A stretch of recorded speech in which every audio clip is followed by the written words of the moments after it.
We're living with the pomp, the ceremony, the excitement and the celebration. Let's go back to Pretoria. Deborah Pata and Dan Moyani are standing by.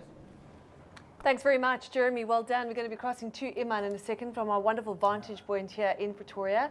A little bit chilly today. I think they should send us those inauguration blankets. I see no one's wearing them though. They don't want to mess their outfits. I think it's a good business to be in this morning. Makers of blankets and umbrellas. They've also been distributing umbrellas to the first guests that are arriving and streaming in. I think the activity is beginning to pick up at the Union Buildings. Jeremy was talking about pomp and ceremony. We're joined now by Christine van Heerden, who is a protocol expert. A lot of speculation over the first wives, as they're now being called, 3 expected today. Traditionally, what should happen? Are all 3 allowed to go and sit on the podium, or only one? Only one is allowed to sit on the podium this morning, Deborah, and so the other 2, or the rest of they will be seated with the rest of the family. Okay, so it'll be interesting to see whether that happens or whether there may be a break from that. But certainly in Zulu culture, it would normally be the eldest wife. Would that be the first generally, wife? in a polygamous setup, in a marriage which is recognized, as we know, by our constitution, you can.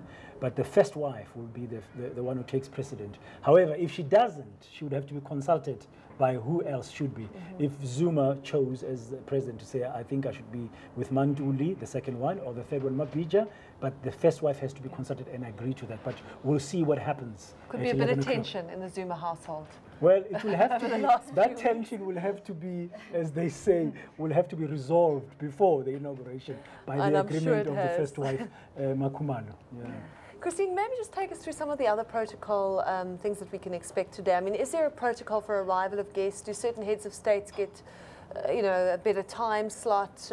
Is there things that are there things we should watch out for? There's a lot of protocol today at this event. This is one of the most important ceremonies in our country, all over the world as well.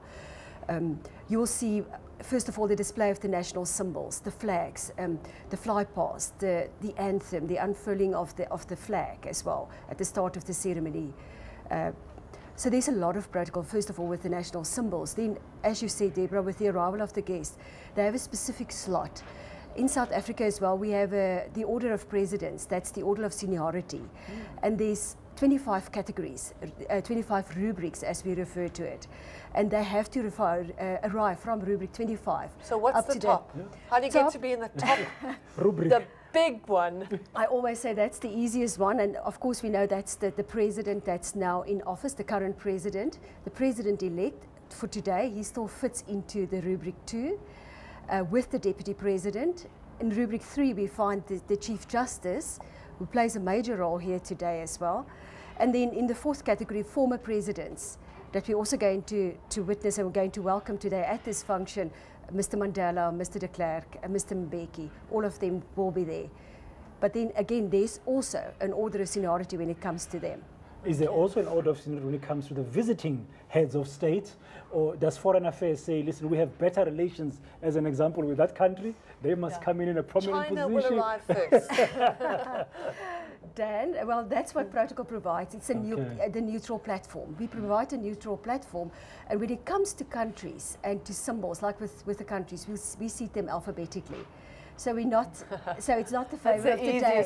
That's the easy way out. It's not the favour of the day that will be seated closest. But in terms of our protocol for this inauguration ceremony or any other, are we following an international set standard? Is there something like that in your industry, or do we do our own South African way and adapt whatever is available internationally? There's a basic standard program that's internationally that will be followed. The most important, of course, will definitely be to take the oath of office.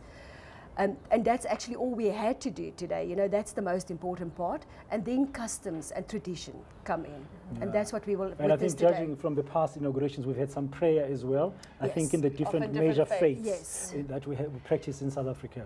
So that should be happening as well. Yeah, so we will start off with that. Yeah. Well, we'll come back to you in a moment, Christine van Heerden. Right behind him, and we just see that sea of black umbrellas. Yeah, I mean, you feel for some of those people who really were dressed to kill today to show off, but nature is nature. What can we do?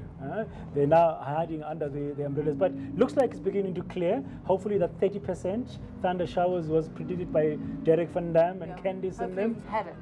It's gone now. Now, over to somebody who knows all about percentages structures and rubrics and positions.